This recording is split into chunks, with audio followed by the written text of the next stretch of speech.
Afrique Midi, Xavier Besson. Bonjour. Les conclusions du FMI sont sans appel à propos du Congo-Brazzaville. Pour le Fonds monétaire international, le poids de la dette du pays est insoutenable et la lutte contre la corruption est trop faible. Bonjour à tous et bienvenue dans Afrique Midi.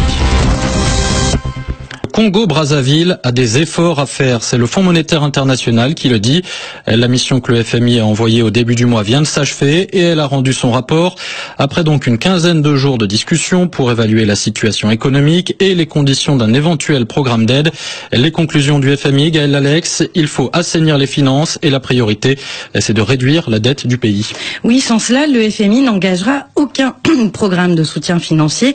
Aujourd'hui, la dette congolaise représente plus de 110% du produit intérieur brut du pays et pèse lourdement sur les finances de l'État, alors que l'économie tourne toujours au ralenti du fait de la baisse des cours du pétrole.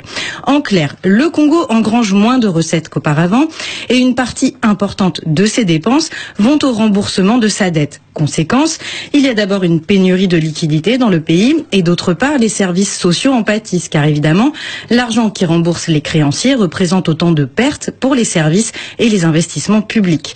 Le FMI enjoint donc le Congo à renégocier sa dette FISA et l'institution l'encourage à recruter rapidement des conseillers juridiques et financiers compétents à cet effet. Autre préoccupation, Gaël, la corruption. Oui, le FMI pointe du doigt la faiblesse des organismes de lutte contre la corruption. Le gouvernement congolais devrait mettre en place au début de l'année prochaine une étude sur la gouvernance, une initiative saluée par l'institution qui rappelle qu'une série de mécanismes doivent être mis en place, comme la création d'organes indépendants de lutte contre la corruption, la déclaration d'actifs pour les hauts fonctionnaires ou encore des contrôles accrus sur la gestion des entreprises publiques.